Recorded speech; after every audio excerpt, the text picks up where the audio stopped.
And welcome back, footy fans, to another episode of Donnie's Disposals. I am your host, Coach Donnie Hess here, back with another, and I hate saying this every year, the last SANFL snapshot of the year. Yes, ladies and gentlemen, a men's premier has been crowned. We must go over the SANFL men's finals. This is going to be so much fun. As bittersweet as it is that it's the last one, I always enjoy talking with these two gentlemen, my normal co-hosts. First, Woodville West Torrance, super fan and great gentleman when it comes to helping me out anything footy-wise. That is Mr. Darce Evans. Darce, great to see you, sir. Oh, Don and Phil, what a final series it was. I just so look forward to talk about this today. It's just such a fantastic series, and I think it brings SANFL back in the front of everyone's mind again, I think. Absolutely agree with that. And caller extraordinaire getting his feet wet in AFLW as he's helping out with Wharf Radio, telling us some of the stories of that. Cannot wait. Hopefully, I can catch a game this year. Mr. Phil Aspinall. Phil, great to see you again, sir. Yeah, good to see you, Donny and Darcy and viewers. And yeah, look, it's sad in one respect that the SANFL season's over, but still plenty of footy to dab our toes in. And of course, a big week for you, Donny. Your Swannies into a grand final. Mm, It's very. this is the most longest and slowest week ever, just because there's so much anticipation. The good thing is the women's team plays Friday. The women teams plays Friday morning for me, so it's like an entire day of Swans footy. It's morning and night, so it's going to be a long weekend. I'm excited. I'm also terrified because the last two times that they've been to the last three times they've been to the grand final, unfortunately, they have not gotten the chocolate. So I'm hoping fourth time is the charm for Horst Longmire. But that's not why we're here. We're here to talk sample. We are here to talk the men's final. We have a premiere. If you're watching the YouTube video, Phil's background tells us who has won it, but I think let's go through it really quickly. Thoughts, Darce, on the final series, as you kind of said, a cracking series, because as soon as you thought you had it figured out, there was some kind of leg spin ball that somehow found stumps. 100%, Donny. It's like, okay, I figured this out. Sturt, yes, they were going to break at some stage. They won, what, 12 games straight. They had to break at some stage. They'd break once, but out in straight sets. That was just unbelievable. We're talking about, the careers, what's going to happen. That was just one of them, mate. It was just bang out straight sets, unbelievable. And we'll get to that shortly. And then coming from fourth, we'll talk about that in a minute. I'm sure with Phil's background, you can tell who's won. But I want to know why they wore those Guernseys, not the stripe. We'll talk about that later as well. So Phil may know the what's going on there with the costs. Phil? Yeah, we'll touch on that shortly as to the reasons behind it. But you use the cricket parlance there, but I'm going to use a baseball parlance. I think we're in the ninth inning stretch, and Jesus, wasn't there a curveball thrown come finals time? And as disappointing as it would be for Double Blues fans to go out in straight sets was probably the biggest surprise, because most people, whether you're an expert or had some kind of foot in the water for SANFL, were pretty much saying, okay, it's going to be a Norwood and Sturt grand final. And the Central Districts Football Club had something to say about that. And then most importantly, the Glenelg Football Club certainly had something to say about that as well. So, yeah, a lot to break through. And yes, of course, my background shot gives it away, but I thought it's the last time for the year that we'll be talking SANFL. So we have to pay homage to the premiers. And Yep. yeah, what an amazing final series. And probably capped off by not only a great game, which we'll go into in a little bit of detail, but it speaks wonders about the standard of the competition and the healthiness of it when over 35,000 people attended the grand final, guys. So that was, for mine, the absolutely final highlight for season 2024. Yep, 100%. And that giant crowd was given a fantastic game. Let's go through it really quickly. We will jump back a few weeks to the elimination final and the early finals, where we see, unfortunately, Darce's Woodville West Torrance Eagles getting beaten by the Glenelg Tigers 131-60. And as Phil already said, Sturt with the shocker of the first round as his Central Districts Bulldogs get a win over Sturt 50-39. I look at it and I remember in the back of my head going, Bill is probably grinning like a Cheshire cat after this first round, because I think we all kind of looked and we were pretty sure Sturt was going to win this, but we knew the doggies would give him a challenge. So Phil, as the doggies man on this pod, how elated were you to see the doggies pull off this win over Sturt? Look, everything was going to script for the first two or three quarters. Central only kicked one goal to half time, and Sturt had the dogs at arm's reach for most of the game, but that final quarter, 5 goals to Sturt scoreless. It came out of nowhere. Wasn't commentating this game. I just sat up in the general media box and watched this with some advertiser columnists and long time journalists that have been around footy for a long time, and they were in shock as well. So it was almost literally pick up your bottom jaw because you couldn't believe that Sturt just, I guess, capitulated the way they did, but take nothing away from Central. And the one thing that stood out for mine was the Dogs' fitness. They didn't play great footy for the first 3 quarters, and it was a high intensity game, a lot of tackles. The Dogs had that run in the legs to in the end run over the Double Blues and get through to a qualifying final against the Redlegs. Mm-hmm.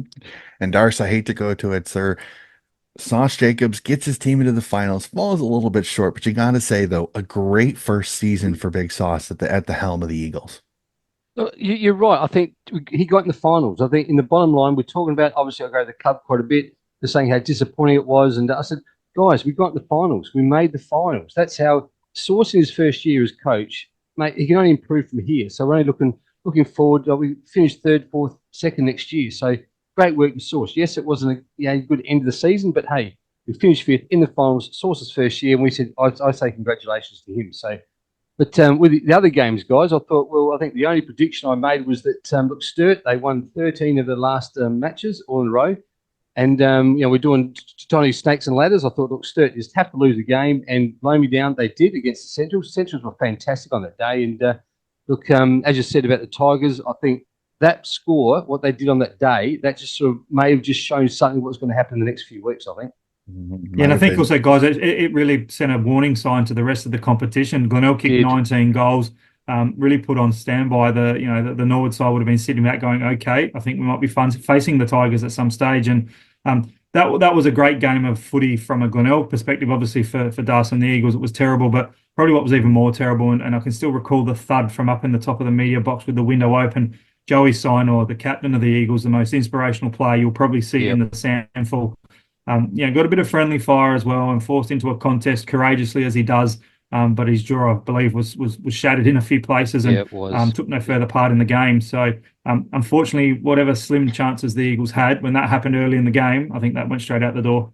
Yeah, unfortunately, but like I said, it's nothing to lower your head at. You made finals. There are teams that were sitting at home 100%. watching you as it happened. So, as disappointing as it is to go out in the first game, and again, it's the elimination final. It's the one negative thing about finishing at the bottom part of the top five is that it could be a one game and you're done. So, but again, they made it there. As you said, it was kind of and the Tigers were kind of like, hey, competition. Wake up, the defending premiers are here. So it was kind of, which is a great transition because we jumped to semifinal weekend. Norwood makes their debut in the finals. They get a win over Central District's Bulldogs 94-35. But as we said, the shocker of the entire competition, Glenelg sends Sturt home with an 89-58 win. An impressive wins by the Glenelg Tigers and Norwood Redlegs as Sturt finds himself going home.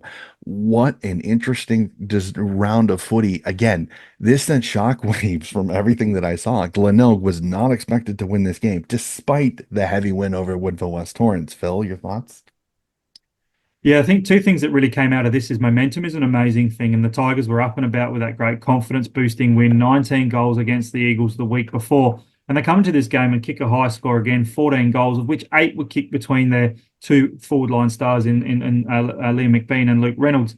Obviously, we know Lockie Hosey didn't play in that game, but came back and had an impact in the last 2 games of the year. And the other signal that I think came out of this is it exposed some weaknesses in the Sturt Footy Club. I think they lack some real genuine leg speed through the midfield. They're tough in and under. Players certainly win their own footy, but then they were exposed on the wider oval of Adelaide Oval. And, it was a bit of talk about the fact that Sturt played a lot of their games at home in the back half of the year on the small confined, as we like to call, postage stamp size oval of Unley, because their ground got some upgrades in the off-season ahead of AFLW, and it meant that they didn't play a lot of their games at the start of the year. So they weren't conducive to playing that wide open footy. Their inside midfield game was good, but their outside run was exposed. And I think they made a selection error in the selection table with picking Daniel Face Sparks. They left big Lockie Burrows in the reserves, who kicked 8 goals in 2 games. And I think a lack of scoreboard power in the end was the undoing of the Double Blues. Out in straight sets, super disappointing for Marty Mattner and his team. Darce? I think when you asked me before the finals that who would win this game, I think I clearly said, yep, Sturt, absolutely, no doubt. But after watching them beat the Eagles, how they did it, I was at the game and they were just sensational. Whatever Eagles gave it, they just doubled it, how good they were, these people. So when they did end up being Sturt, it didn't actually surprise me. I said it would have before the finals, but after watching the Eagles, they come and beat Sturt straight sets. I think Sturt would have gone home and scratched their heads and think, what the hell? But I don't think so. Glenelg were that good on that day against the Eagles, and they come out and did it again. Mate, they were a team. I thought, see, hang on a minute, they may go all the way here as well after that game against Sturt. Yeah, it was. I couldn't believe it when I saw it when I Yeah. saw the results and watched the game back later. I was just like, this was not the Sturt team that I had watched early in the season. And as Phil said, you could kind of tell that their game changed because of the fact that they were stuck on an oval that was not conducive. And then you go to Adelaide Oval, which is quite big, and Huge. it really exposed a lot of things. So it's sad to see Sturt go home, and then Norwood stepping in, showing why they were the minor premiers, getting a nice win over Central Districts, but getting over Central Districts. But I mean, it was a round where the two teams that won both did it in impressive fashion. They really showed why they would eventually be the two teams in the grand final. So we transitioned to preliminary final weekend, where unfortunately the Central Districts season ends under the Glenelg Tigers ferocious scoring as they get a 98-60 win. Again, this Tigers team, again, they kind of showed why they would eventually do what they do in the grand final. Again, another great win, continuing to win games of football. Do the Glenelg Tigers. Darcy, your thoughts on preliminary final win by the Tigers?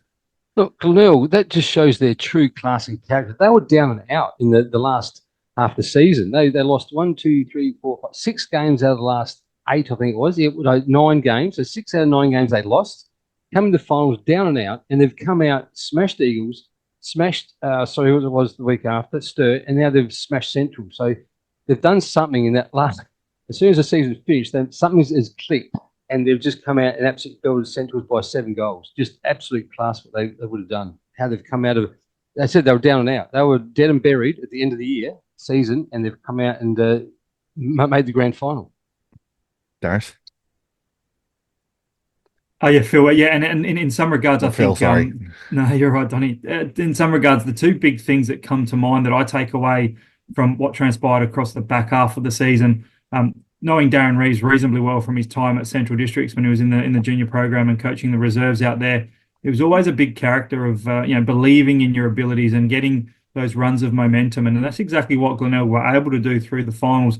But every bit of media hype that came out from the Glenelg Football Club was that they had that belief, they had that self-awareness that where they are, they understood their position, they knew that they had some injuries, they were dealing with some depth issues.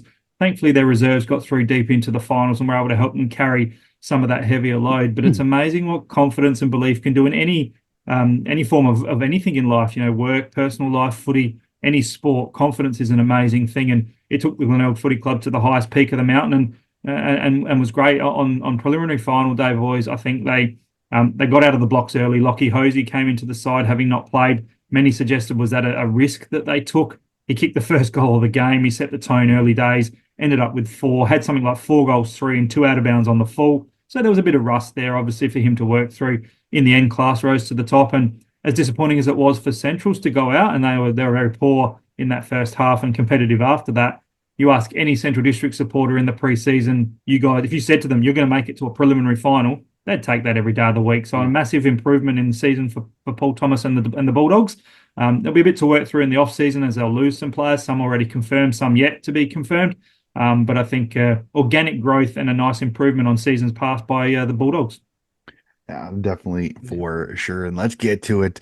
The granddaddy of them all in the SANFL, that is Norwood v. Glenelg, as the Tigers go 4 for 4, getting the win, knocking off the minor premiers 81-76. The Tigers go back to back in an absolute classic game, as this was a roller coaster game, both teams taking the lead at times, Norwood running away with it towards the end of the second quarter, keeping that lead until Glenelg battles back to get the win late and to get that to edge out the Redlegs. What an incredible final, and as you said, what an incredible crowd that this game was played in front of. Phil, again, the Tigers show why they were premiers last year, and again, they will now again be two-time consecutive flag champions. Yeah, first time I think since '82 and '83 when they went back to back, and an amazing season to be capped off by Darren Reeves. And it must be said, a lot of credit needs to go to him. He's very much an unheralded coach. Prior to his time with the Glenelg Footy Club, he'd had a lot of success at local level, then through the SANFL underage system and the reserves. And certainly the Tigers found themselves a winner. And what a great day what it was to be there for this grand final. I ended up doing a bit of a mock call with an up-and-coming commentator, former Adelaide Crows rookie Eugene Warrior, an Indigenous man who's a very talented broadcaster, and he and I had a lot of fun in the box just calling the game and rode the waves of emotion. And I think the tone was set early, and it was a bit of a worry for Nord when they lost Finn Hurd to a dislocated elbow in the first 2 or 3 minutes, which coincidentally Will Gould from Glenelg has come out and been suspended for 3 weeks for what was in the end deemed to be pretty nasty off-the-ball incident. And I think, Das, that hurt Nord's rotations. They were one down in a big stage on the grand final. And then obviously it went down to the dying moments and some inspirational, courageous moments. And I think of Will Chandler's smother, and a bit of a Phil's fun fact about Will Chandler. You'll like this one, Donny. He's John Longmire's nephew, the nephew of Horse. So maybe that's a sign, a premiership for the Tigers. Horse might still have another one to come in the family. But Das, as you would have seen yourself, mate, it was a thrilling game. Well done to the Glenelg Football Club, and just a great highlight for the season. And Dars? Phil, you nailed it before when you said that have belief in yourself. Glenelg must have had belief in themselves, because they were, again, down and out at the end of the season. They were down and out in the grand final. They were 3 goals down at half time. I'm not sure. I think it blew out a little bit more, didn't it? Just before they drew it back to 2 goals at 3/4 time. Again, they were down and out. 26 points they got down by at one stage. There you go. Points. Yep. So mid-third quarter. That's a whacking margin in a grand final into the 3/4 time. Belief in themselves, as you said, Phil, and they must have, because again, mate, they just ran all over Northern last quarter and come out winners, and that just shows the true character of the Tigers on the grand final day.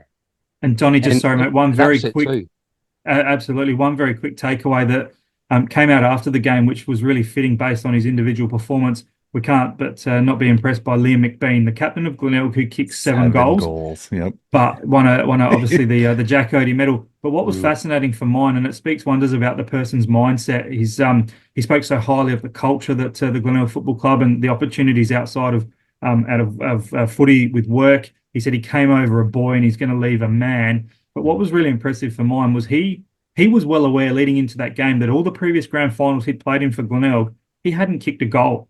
So, boy, oh boy, did he make up for it on grand final day. He knew, he said himself, I have to make an impact in this grand final. And, well, 7th heaven for Liam, as it was. Yeah.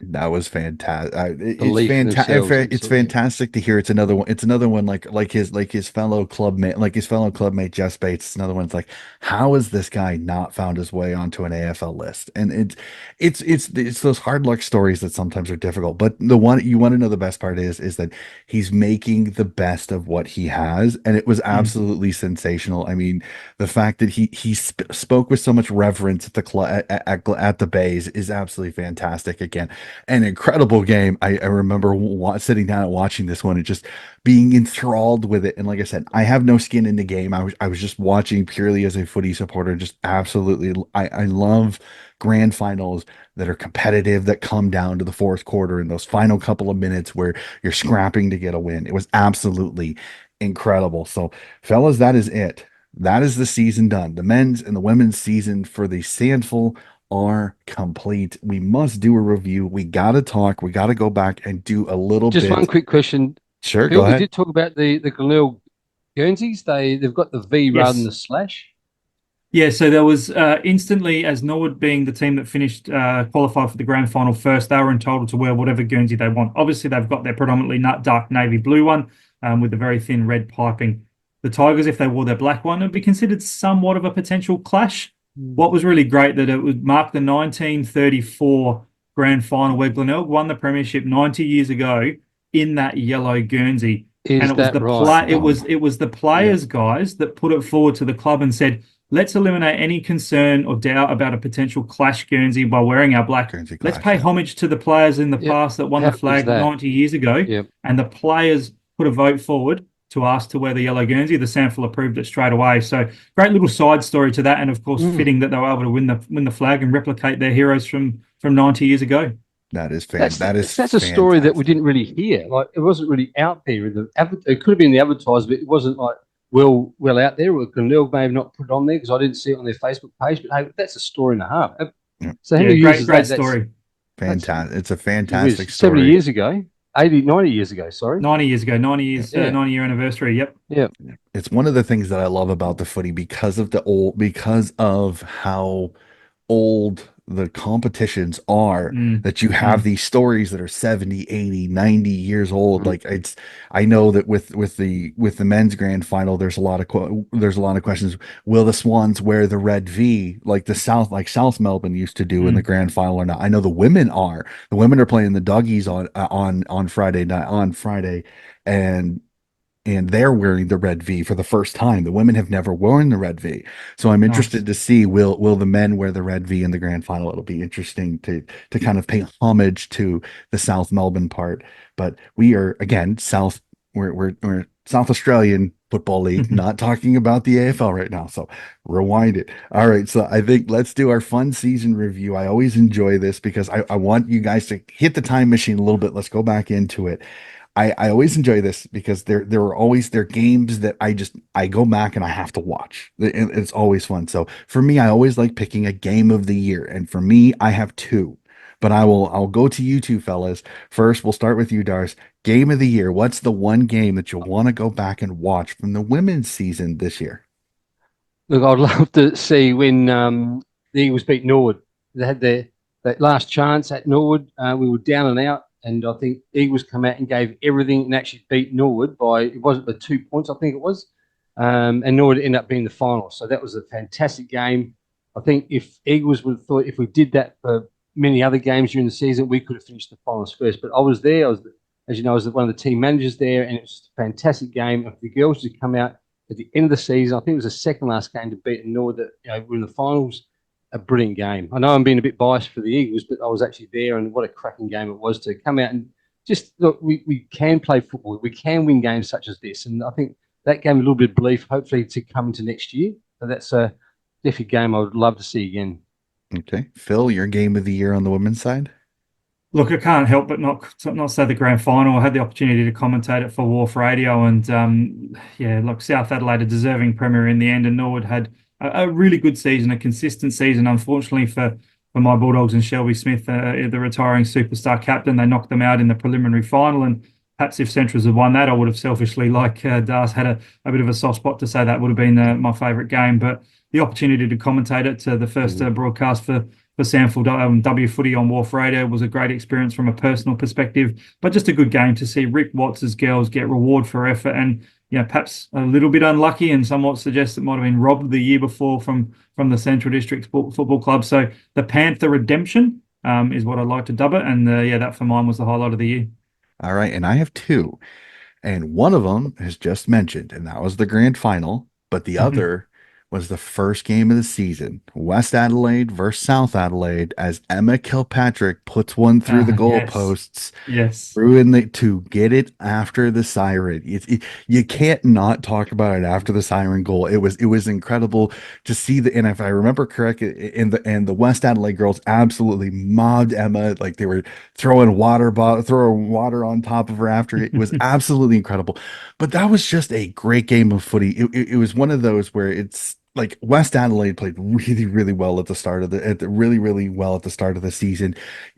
South took a little bit to kind of build into it. It was a back and forth game. South takes the lead early. West Adelaide takes it back, and then they kind of play jungle. They kind of play back and forth with the ball until Emma kicks that goal late. So it was absolutely incredible. And the grand final, what a game of footy. I know it may not have been the highest scoring and some people were scoring. No, like that was Mm. great defensive, tough, hard, Arm physical wrestle. football.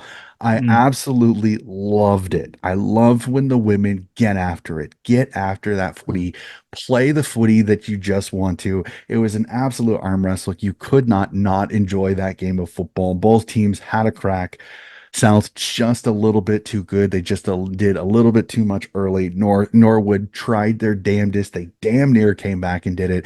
I think if you had 2 more minutes, Norwood could have come back and won that game. But incredible couple of games there. There's probably 3 or 4 more I could probably go through and grab, but I couldn't not do the bookends. This first game of the season and the last game of the season were two incredible games of football. Just a shout out on that first game that you talked about, the Emma Kilpatrick one. It's a good friend of mine and colleague Phil Herden who commentated that and called it beautifully on the night. Phil's I actually over did. in the States at the moment, Donny. He's over there on a bit of a sabbatical and seeing some baseball and some gridiron and stuff. So Phil called that beautifully. One of the big things that we do as commentators is we try and paint the picture. And I was watching the game on the stream that night, and Phil painted it perfectly. So yeah, hope you're enjoying your time over in the States, Phil, and well done on that call. Definitely, for sure. So I always love this. We'll start with the bad and go with the good. Who is your biggest disappointment, player or team in the women's season this year? Phil, your thoughts? I'm going to go first and get this out of the way so I don't offend our dear friend Das, but I thought the Eagles probably should have won some more games of footy. They had an up and down season, as he'd well and truly attest to. And North Adelaide are up there as well because they've been a pretty consistent team over recent years. And yeah, look, there was a couple of sides that I think probably dropped off the radar a little bit. Even Central Districts didn't have the season that they had in previous years, but yeah, you'd probably have to say North Adelaide maybe just followed closely by the Eagles.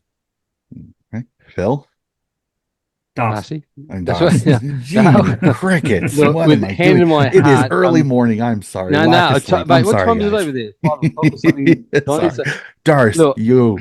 with my hand Uh, on heart, unfortunately, I'd have to agree with Eagles. I think we really we start off the season. I think we won all of our trial games, Mm. three trial games, and we started with the Bullet Gate. It was like the first time we ever won all 3 trial games, and I think we won first or second game of the year. So right, we're really on the ball, and then it just unfortunately just fell apart. And I'm not taking anything away from the real. She's a superstar coach. I think I think look, we just lost the games, and we even lost to North Adelaide when they had that change of coach. They changed the coach, and it always happens when you change a coach halfway through the year. Yep. For some reason, that team wins the following week. It was us that mhm. had to play them. Then we lost to West Adelaide by a short margin as well. So these are the little games we should have won that may have got us, just very close to that finals. But look, I say that with hand on heart. I love the Eagles, but it's I think that the game against Norwood, I think that shows something for next year. We do have that ability, and we will take it in the next year. Yeah, it was very interesting for me as I thought about Woodville West Torrens, but for me, maybe it was more of expectations after they started 3-0, but that's West Adelaide for me. Now, and again, I know Lauren Young tears her ACL, but again, she was going to leave because of the AFLW restrictions of only 5 games. It just seemed like once the girls for the AFLW left, a lot of the air in this West Adelaide team kind of deflated out. They did not play as well after those first 5 games. They did get a couple of wins, but it just seemed like they just could not find their feet once those AFLW girls left. There's a ton of talent at that West Adelaide team. I thought they could be challenging for finals, especially the way they looked early in the year. I think it was more of I thought I saw that glimmer of that really good team that could potentially be a finals team and maybe push some teams, but they just unfortunately just didn't have the horses later on in the year after the AFLW girls left. But again, I don't think any team was super disappointing. I think I expected North Adelaide to be towards the bottom. I was more surprised that they pulled off a couple of wins, including beating Glenelg during the season. But it was one of those that I don't have, like, I had to kind of stretch to find a disappointment personally because I thought Woodville was towards, again, this is a competition. Literally, you could probably say that there were 7 teams for the most part, most of the season that were fighting for the 4 final spots. And that's Mm. not a disappointing season at all when you have that much competitiveness. And Woodville was Torrance. I mean, if you ask Norell, there's 2 or 3 games that got away from them that they probably should have won that Yep. they just fell a little bit short. 100%. So I, Yeah. I think they're going to be a team that I think they're going to learn from that. And I think next season could be the fun one. So we'll jump to the biggest surprise. What was your biggest surprise of the season? Player or team? Darce, we'll start with you. I actually don't really think there was one. I mean, surprise, South Adelaide, no surprise, they're a fantastic team. Glenelg Central's ignored in the finals. I thought it was just where they finished was probably where they should have finished, if that makes sense. West Adelaide, perhaps, potentially. North Adelaide, again, finishing bottom with only 2 wins, but they had that change of coach. So I think that gave a bit of momentum. They won against the Eagles in another game later in the year. So look, I think there was a disappointment. I think they were around about the same mark where they should have been, apart from the Eagles, of course. But Okay, yeah, Phil. Yeah, for mine, I'm just looking up her stats now, but a player that does will know well, Grace Martin from the Eagles. I'm going to pick a surprise player because I do agree that there wasn't too much of a surprise from a team perspective, and she's an amazing player. She had a great season. I'll just try and find her stats now, but ended up playing in the state game, just 18 years of age. She's a super talent. Finished she had 26 games for her career, 7 goals, but averaged 17 disposals from her 11 matches this season. What impresses me most is her work rate and her tackling ability. Averages 6 tackles a game, which is huge. That's probably 15 tackles in the men's game. And I love her ability. I called her in a couple of state games for South Australia, and I think she won one of their best players in the carnival. And she's got some massive upside. Smart ball user, plenty of breakaway speed. So perhaps didn't really give her the respect or the nous that I thought she might have had from what I've seen previously. For such a young girl to step up to that level this year was a pleasant surprise for me. Yep. still at high school, Henley Mhm. High. Wow, there you And go. It's and she's only crazy. tiny. She's tiny Mm, as, obviously yep. still at high school. But like she's not scared. She doesn't take a backward step. She is Yeah, a gun. She'll yeah. get picked Mm. up.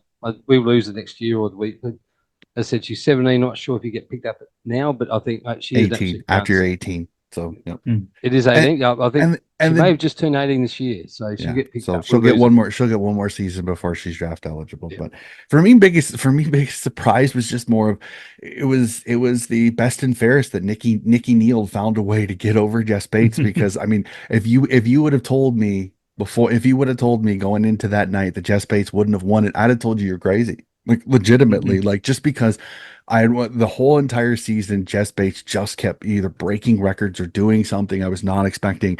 So I went into the night like going into the votes going does Jess win this by the length of this Flemington straight? I mean I'm trying to use so many Australian terms here. I'm so sorry.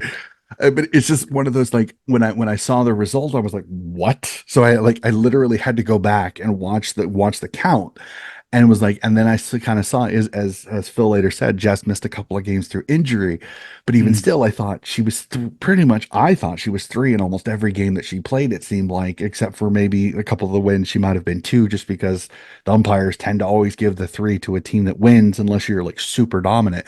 So that Mm. was my biggest surprise was that Nikki Neal win it again. Not disrespecting Nikki Neal again, incredible season. If you look at her statistics, she was incredible for South Adelaide, but it came out of nowhere a little bit. It was not what I was expecting. Again, no disrespect. Jess had an incredible season again. I think she was even a little disappointed that she didn't come away with the chalkies on that one. But you know what? It put some fire in her belly. And again, she's already an absolute superstar. Cannot wait to see what she does again next season. So we'll jump to my favorite one, and that is let's throw on our crystal ball. Let's have some fun here. Who's the team to watch next season? Who's a team that you really look to see? Are there going to be a team that goes up the ladder or down the ladder? So, team to watch next season. Darcy, we'll start with you. I'm going to be a left field here. South Adelaide. Now, I'm not sure if you were that South Adelaide went through a fairly in-depth outside consultancy to try and fix all their issues. They've been wallowing in the bottom ladder for years. They got an outside consultant that looked at every part of their football department, from the players to everything else. So nothing much happened this year, but I think what they did and what I've read about it, I think they're going to do something special next year. Just reading what they did, I think it's pretty. I don't think I've ever seen another club do such an in-depth research on their business. It's like going through a business restructure. Like, what do we need to do? And there's a very major restructure they did to try and set it. So I think, look, I want to watch South Adelaide actually. Just reading, it was a very interesting story. I'm not sure if you read it or saw it, but I think, gee whiz, this is something, if they can pull it off, follow what they actually believed in and what they did, I think they're going to pull something off pretty special next year. All right, Phil. Yeah, I want to tend to lean towards the same kind of storyline because they are everyone's second favourite team, I think, and the hard luck story having not won a premiership since Central Districts joined the comp in 1964. So Jared Wright, a great coach, a great mentor, and Yes. perhaps been a little bit unlucky in terms of losing some big name players and had I guess a big chunk of players retire. Some of them maybe a little bit unexpected. I reckon I ran the stat when I was calling one of their games late last year, just from 4 or 5 players. He had near enough to 1,000 games of league football move out the door. So that's always going to be hard to replace. They'll lose some talent to the AFL draft. But I'm actually going to say Sturt, as silly as that sounds, and they played into the finals. But I reckon, that's going to burn in the off-season. Going out in straight sets, there is going to be a lot of angst amongst that playing group. And they've got a good nucleus of a strong team. I don't believe they're going to lose too many players. Probably won't lose any to the draft either. But that leads into my next point. Their reserves won the grand final comfortably. Their under-18s are very talented. Their under-16s, I think, played off in a grand final, won that flag. So the future for the Double Blues at the next level, I think, is going to be really important and really strong for them. So, there's still, obviously, to finish the season in 4th position and play 2 finals is good. But I think there's room for improvement for the Double Blues. And I think we'll see them go a little bit further next year. Okay, I think you guys jumped the gun because you both were talking about a men's team. I was trying to. I followed Darcy's suit because I thought you were talking women's as well. I was talking about the women's team because I was go going to back ask that same. Okay, so we will rewind the tiniest bit. I will answer that. I will answer that question, and then we'll flip. Okay, we'll go back. You guys can answer women's for the men's one. Okay, we'll have fun with this. I thought we'll change that. No, not yet. No, team to watch for the women's season. Then it's fine. It's fine, not a problem. For me, for the women, it's the Central Districts Bulldogs because they've got a couple of girls that are going to get drafted. Like I said, Shelby Smith retires, but they're already signing some players. They signed 2 from Woodville West Torrance. They signed Tashana Marr, the little firecracker from the Norwood Football Club, and Alicia Healy, who was kind of on and off with Sturt. So I'm interested to see how Central Districts does next year. They made finals this year, but Caitlin Wendland out the door, Shelby Smith out the door. They've got some youngsters that are going to get drafted. 4 or 5 players are going to leave this squad.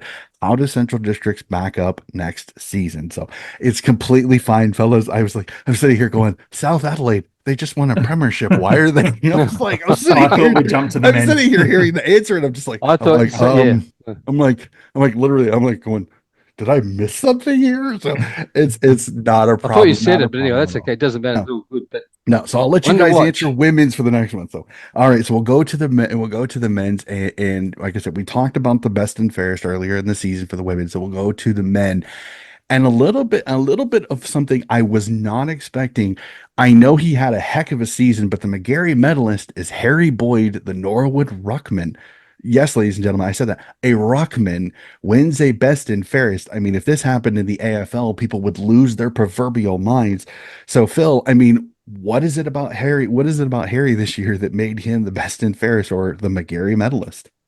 Well, he shared it with Will Snelling from the Double Blues, of course, and I think it was really fitting that it was 2 midfielders, and we call Ruckman a midfielder, in my opinion, because Harry Boyd plays like an on-baller. The way he played his game, I can't remember the last time a ruckman had such a dominant season. He was the leader of the hit-outs, which is fine. He's a ruckman, that's his job. But he was the leader of the clearances in the competition, and he led it quite comfortably in the end. And he averaged something like 22 disposals, 35 hit-outs, and 14 clearances a game. Those numbers are phenomenal, and for mine, good enough to be on an AFL list. He's said that he's not interested in going to the next level. So I thought it was a fitting reward for both he and Will Snelling. He had some personal challenges, losing his dad late in the year and missed 3 games with that. So perhaps if he played a bit like Jess Bates, might have gone on to win it on his own. But what was also very fitting for Big Boyd to win it is he's an absolute gentleman. His speech on McGarry Medal Night, I was lucky enough to be in attendance again. And, he got up there and the absolute first thing he did was pass on his condolences to Will and spoke of the troubles that he had and no doubt the struggles that he would have had losing his dad. So last time since we had the 2 a ruckman win it, I think was back in 1999 from memory when big Ryan O'Connor, ex-Sydney Swans and Essendon player, won it again, coincidentally, with a small midfielder in Tony Brown, who played a couple of seasons at Port Adelaide after a storied career with St Kilda. So great to have co-McGarry medalists again, and fitting that both Boyd and Snelling did win it. And it was a great night, and well done to both winners. Mm-hmm. Darcy, your thoughts on the, I forgot, my apologies, Will Snelling. I got to give you your plaudits too. You did. You both tied. So we'll have dual McGarry medalists. My apologies. The former Essendon midfielder, you think I would remember him because of the fact that I covered the Essendon and him at Essendon in the last couple of years. So sorry. Will Snelling and Harry Boyd win co-McGarry medalists. My apologies. But I Darcy, your must say, I did thoughts see on our Phil there at the co's. McGarry Medal with all his mates. Big photographs of him. Yeah, good on you. No, well done. That's great. There, you totally deserve to. You do a lot of work for SANFL. So now I have to pass this question because I never watch those guys closely, so I'm going to have to pass this one, guys. I do apologise. I do watch games, but not. I can only see when I'm at the Eagles. I only see one team at a time. So, and you guys probably see a lot, but I passed that one. But I was told by a very avid Norwood supporter, Andrew Richards, a mate of mine, he said he thoroughly deserved the McGarry medal because he's a gun player, ruckman or not, but he is everywhere. He shows his strength. He wins tap out here and there. He uses one arm just to push out the other ruckman, and he's just a gun player. So well done. All right, well now we'll go through the same categories that we did for the women, for the men, and I said we'll have some fun with it a little bit later. So game of the year. It's hard to argue again, maybe this is recency bias on this, but for me it'll be the grand final. I mean, you just can't not argue it. Again, Adelaide Oval, 35,000, and Glenelg and Norwood gave us a classic. It's hard not to argue that it is. You could go back and look. There's so many great games this season. Again, the SANFL competition was so competitive. It was so much fun to watch. But I mean, again, maybe it's the recency bias, but for me, grand final, you can't not pick his game of the year because you get it less than a goal. It's always a great one. So we'll start with you, Darce, on this game of the year for the men's competition. I'm not you, John. I've got two. Look, the grand final, it has to be it. So the SANFL is coming back from. It's coming back. It's getting more exposure. You talk that 35,000 people at a grand final. We haven't seen those numbers in years and years. You probably see 30,000, 28. 35,000 is just outstanding. Then obviously with Glenelg being 24 points down and coming back, that would have been just to watch that game would have been awesome being there. So I think that's done a lot for SANFL footy, that grand final. My other game was again the games I attended Eagles when we beat Norwood in the second last game. It just sort of again we were down and out. There's no doubt we were down and out that last half of the year. Come the second last game, we beat Norwood, who ended up winning the premiership. So we just had that little thing saying, gee whiz, if we could beat Norwood with a game to go into the finals, that could put us in stead for maybe to do something special in the finals. But unfortunately, it wasn't to be. But I was at that game. It was just a fantastic game. We gave everything we possibly could to get in the finals. Look, we did win, but we just didn't get quite there in the finals in the end. We got eliminated in the first final. Mm-hmm. Bill, game of the year. Yeah, look, I think it's a no-brainer to concur that the grand final was definitely the most exciting game of the year, and even just doing a mock call of it with Eugene Warrior, it was just a great pleasure to be there and witness it and ride the bumps and call through it. So that one goes without saying. But I've got two others that I think are slightly a little bit of bias personally, but the opportunity to see South Australia beat Victoria, whilst it's not the SANFL through the minor season, but we hosted the Vics and we obviously beat WA. So rare that we played two state games, but as a kid that grew up watching the SANFL footy in the 90s, and we had that state of origin arch rivalry, the old Kicker Vic, was lucky enough to be at the game calling a curtain raiser, an under-16s development game beforehand, and Channel 7 were there to film the game, and I probably mentioned this back when we did beat them, but with literally 10 minutes to go, myself and colleague and good friend Tim Saul got the call up to commentate the game, and we basically had to go off of a team sheet only for our prep. So it was a lot of, Lockie Hosey for South Australia kicks a goal, and then that guy from the Vics has got the ball and kicks it to his teammate in the black Guernsey. So that was a highlight personally to call a state game. It's rare that you call state footy. I've been doing this 16 years, and that was only my second state game I've called at senior level. So personal highlight there. And whilst the result wasn't a highlight, round 7 when Central Districts got annihilated by Norwood out at Elizabeth, including Norwood kicking 11 goals in a quarter, the highlight was just my son Ruben being able to be the mascot and run out and replicate what I did when I was his age. Nice. Had a nice little personal touch to that. So, good on him. That was fantastic. That was a highlight he always still talks about now. His favourite player, Billy Isles, was the player that led Ruben out. So, a couple of highlights there, but certainly a absolutely fitting way to cap off a extremely memorable season with that grand final finishing it off the way it did. All right, we'll go to it. Biggest disappointment again, player, team, but I'm gonna go a little off. I'm gonna get a little off script here for mine because I want to say it first, and that is Koshi. You are my biggest disappointment because you continue to open your mouth and continue to show why you have to be one of the most ignorant individuals walking the planet. The league is not rigging it against you. I'm sorry, Kashi. Reality, Port Adelaide is not being rigged against, okay? There's no way the SANFL would want to do that. You're running away because the SANFL isn't coddling you like the little baby that you are, okay? That's just the way it is. That was my biggest disappointment. Come on, Kashi, pull your head in. I understand that you're upset. I understand that I get that you're Port Adelaide through and through. But you want to know what, dude? The SANFL doesn't have to kiss your tail. They don't. They're doing something to even up the competition as best they possibly can. I'm sorry that it offends you and it ruffles your underwear. I'm sorry. That's my biggest disappointment. You uttering those ignorant words was really disappointing because you are staining the Port Adelaide legacy in the SANFL so much. There's so much legacy there with your club, and you are poo-pooing all over it because you're getting your feelings hurt. I'm sorry. I had to go on that rant. My apologies, gentlemen, but that just really disappointed me that Kashi would just be so juvenile. Like, I hate going there, but it was such a juvenile comment. I almost want to say this. I know the SANFL people are a little not looking forward to it. But when Port leaves, it might be better because then it's one less headache to have to deal with than to deal with an owner, to deal with a CEO that literally can't keep his mouth shut and can't quit getting athletes' tongue because he keeps putting his foot in his own mouth. My apologies on that. Put my soapbox in the corner. Sorry, fellas.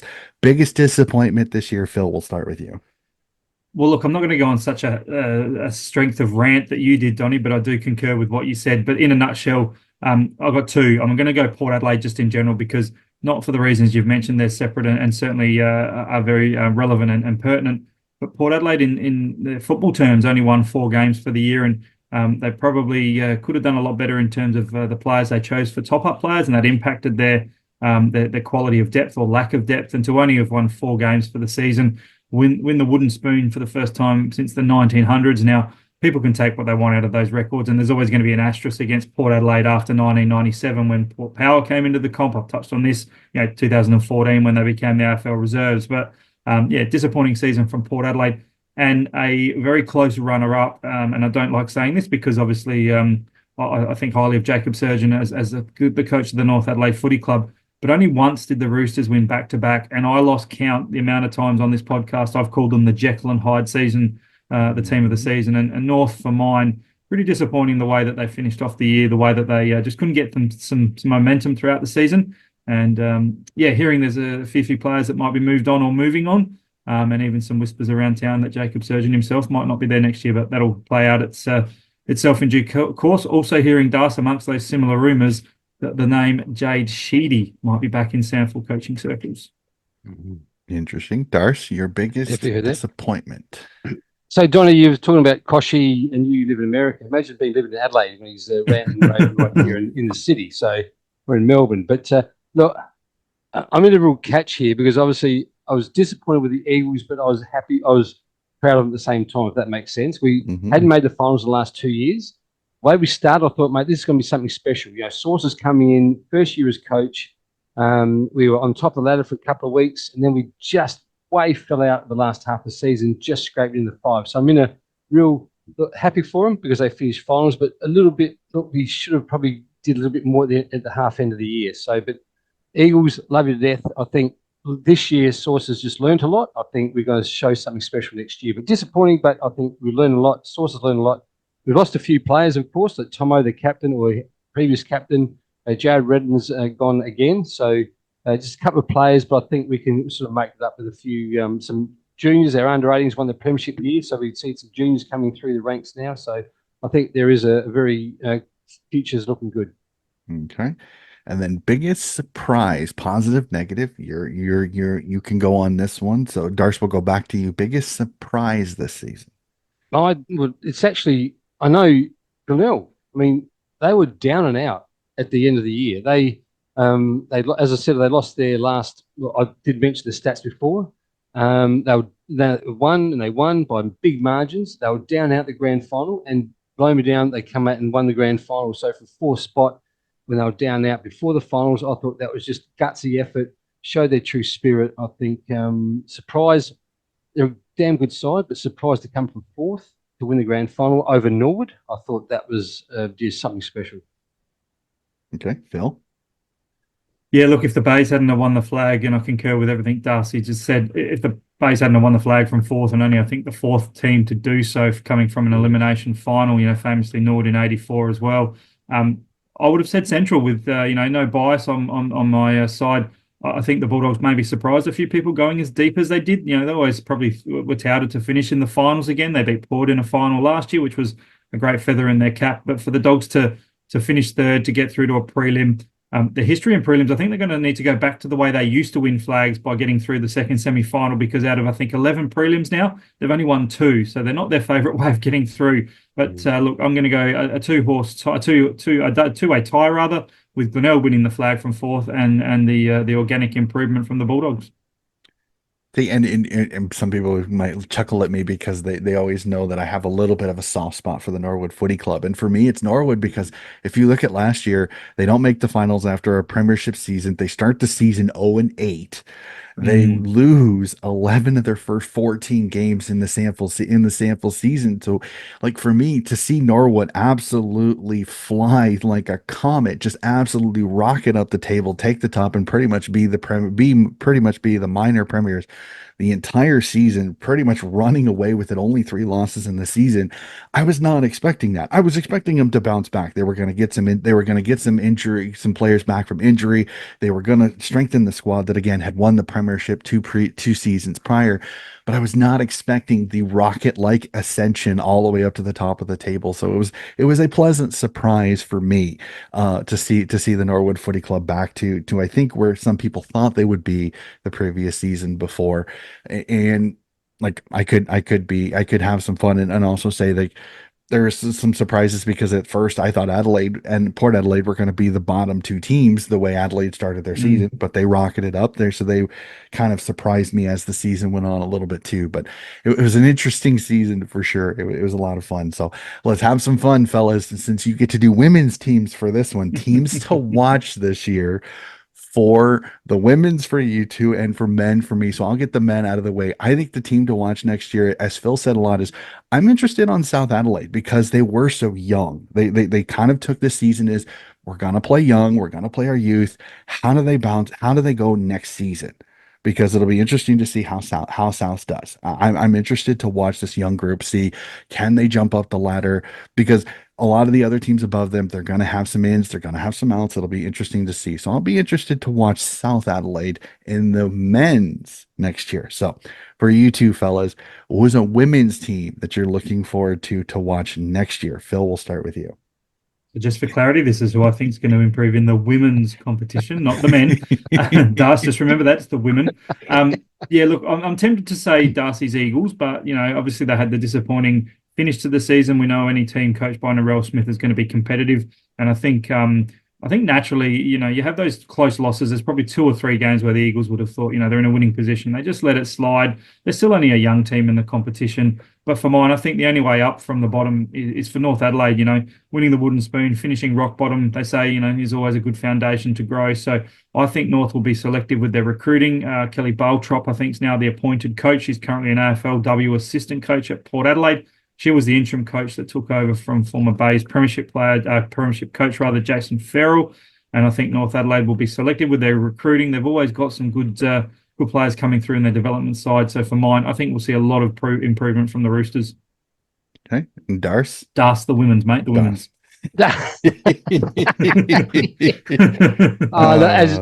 Again, biased. Eagles, they started like a bully gate this year. I think Narelle, that would have really put a bit of fire in the belly for next year. So I think we can really see something special happening next year with the Eagles. I really do mean that. If I was barracking for Glenelg and I saw this, I'd be saying exactly the same thing. I think there's just something in Eagles for next year that's going to show something special. We may lose Grace Martin, which put a bit of a hole in the draft, but and look, I'm with North Adelaide as well. I mean, they had that change of coach and they immediate success. They beat the Eagles, so these could be things that happen for North Adelaide next year as well. The 2 bottom sides, just to watch them. Yeah, it definitely. I think Norel's got something. They played a brand of footy that was very attacking. They went through the corridor, and it just the kicking skills just need a little bit more work. But if they hit, they're going to be a dangerous side next year. It'll be interesting to see how they do in recruiting. Do they bring in a couple? Do they bring in a couple to kind of bolster their list because they've got some absolute rippers on that squad. It'll be fun to watch that Woodville West Torrens team. And like I said, I hope Norris pops back up because they have been one of those teams that has been very, very good seasons prior. Unfortunately, they ran into a buzzsaw of a competition this year, and they were just a little bit off their game. So, fellas, that is it. As sad as this is, that is Pleasure, it. That guys. is Yeah, it for the pleasure. SANFL and SANFL W seasons. As always, thank you so much for hopping on the podcast. It is always a pleasure talking SANFL footy with both of you fellas. Phil, as always, your calls are magnificent. Getting a shout out, it seems like, in every other game is always fun. I'm glad that he now stops calling me a Norwood man. I just have to rib him a Learned my little bit for lesson. that. But it is always enjoyable. It always puts a smile on my face whenever I hear my name, especially when I later talked with Jess Bates, and she said that her ears perked up when both you and your call partner for the Wharf Grand Final were like, "Wait, you know Donnie too?" So that was kind of a fun little memory for me when I chatted with Jess earlier this season. But as always, Phil, thank you again. Your calls are magnificent. Best of luck with your Wharf calls the rest of this season. Thank you so much for being on the podcast. My pleasure, mate. Thanks for having us. And I'll be sure to make sure I let you know the future games we're calling on the Wharf Radio call, Hmm. so you can tune in for that and get your appropriate shout out as well. And yeah, look, on behalf of Donny, of Das rather, I'm sure he'll agree. We can't thank you enough for allowing us to 100%. speak passionately about our competition. Your passion, mate, it must be said, is testament. Your passion to the Aussie rules game is something I've never seen. I can't believe the amount of games you cover and the support that you have for all of the competitions, state leagues, national. Mate, it speaks wonders for the person that you are and the passion that you have. And I know you've had a bit of a tough year this year, so again, our thoughts are still with you with that in that regard. But we can't thank you enough for the opportunities that you give us to passionately speak about our comp, and can't wait to do it all again in 2025. No, I Well absolutely said, love Phil. it. 100%. Well said. Absolutely love it. Thank you again so much. I truly appreciate Darcy, as per usual, with your eagle loving self. Thank you so much for hopping on a podcast. It's always great to have you on. I know this year we had some schedule difficulties, and Phil and I had to ride just the pair of us, but when you're on, it's always so much fun. Appreciate it, guys. Thanks, Donnie, and thanks, Phil. Absolute pleasure. Absolutely fantastic. Well, that is going to do it for the SANFL season. We will be back with a SANFL women's preview in March. We will take ourselves a nice little hibernation snooze, but yours truly will not be done. He still has VFL and Waffle finals to discuss with his co-host there, and AFLW still to cover before I take a little bit of a break in January and February. We're up here. I will be surrounded by snow, but I will still enjoy the footy because I have a very fun off-season supporter series planned. So that'll do it for this season of the SANFL Snapshot. More footy coverage will be back very, very soon. If you like what you hear, please like and subscribe. And that'll do it for another episode of Donnie's Disposals. We'll be back with more footy coverage very, very soon.